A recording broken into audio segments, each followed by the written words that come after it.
పోరాటం కేవలం మన జనసేన వీర మహిళల కోసం వచ్చారు. దయచేసి వీర మహిళలందరూ ముందుకు రావాల్సిందిగా ప్రార్థిస్తున్నాం. అటు మరొద్దాం కొద్ది ముందు అక్కడే ప్రెస్ మీట్ కూడా అక్కడ కొల్ల జీవరాం గారు కొత్తగూడ నాయన గారు ఒకసారి స్టేజ్ మీద రావాల్సిన కోరు. నెంబర్ గుర్తు గాజు గ్లాస్ మీద ఓటేసి నిమ్మక జయకృష్ణ అన్ని మీరు గెలిపించుకోవాలి. మరి కొత్తపల్లి గీత గారు అక్కకి 3వ నెంబరు కమలం గుర్తు మీద ఓటేసి గీత అక్కను కూడా గెలిపించుకోవాలి మీరు అందరూ. నెంబర్ గుర్తు గాజు గ్లాస్ మీద ఓటేసి నిమ్మక జయకృష్ణ అన్ని మీరు గెలిపించుకోవాలి. మరి కొత్తపల్లి గీత గారు అక్కకి 3వ నెంబరు కమలం గుర్తు మీద ఓటేసి గీత అక్కను కూడా గెలిపించుకోవాలి మీరు అందరూ.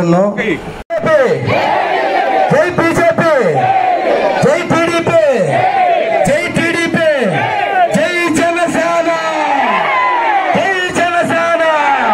శ్రీ నరేంద్ర మోదీ గారి నాయకత్వం, శ్రీ నరేంద్ర మోదీ గారి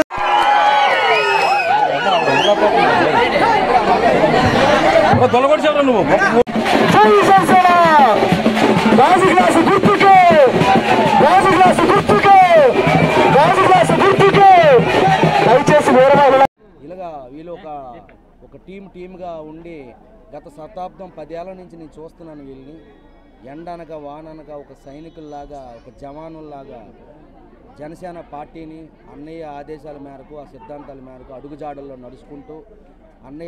నడుచుకుంటూ పార్టీని ముందుకు తీసుకొచ్చి ఈరోజు ఆంధ్రప్రదేశ్లోనే పార్టీ ఒక అద్భుతమైన స్థానానికి తీసుకెళ్ళడం జరిగిందంటే ఇలాంటి మన లోకల్ నాయకులు మన వీళ్ళ వల్ల సాధ్యమైంది. అది ఈ విషయంలో అందరికీ నిజంగా తమ్ముడు థ్యాంక్ యూ.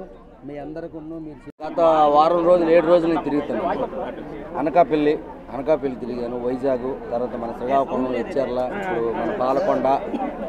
ఏ నియోజకవర్గానికి వెళ్ళినా ఏ ఊరు వెళ్ళినా ప్రతి తల్లి మా నోటంట, ప్రతి అక్క నోటంట, ప్రతి యువకుడు నోటంట, యువత నోటంట పవన్ కళ్యాణ్ అన్నయ్య గాజు గ్లాస్కి మా ఓటు, పవన్ కళ్యాణ్ అన్నయ్యకి మా ఓటు అని.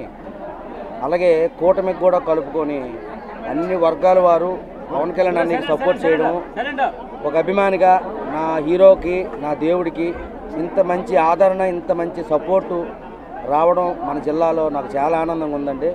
నిజంగా ప్రతి ఒక్కరికి, ప్రేక్షకులకు కానీ అభిమానులకు కానీ, జనసేన ముఖ్యంగా జనసేన సైనికులకు కానీ వీర మహిళలకు కానీ అందరికీ నా పాదాభివందనాలను శిరస్సు వంచి నేను నమస్కారం చేసుకుంటున్నాను.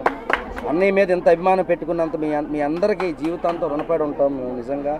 అందులో ముఖ్యంగా మన ఇక్కడ శ్రీకాకుళం జిల్లాలో మన గర్భాని సత్యబాబు గారు కానీ గత శతాబ్దం నుంచి, అలాగే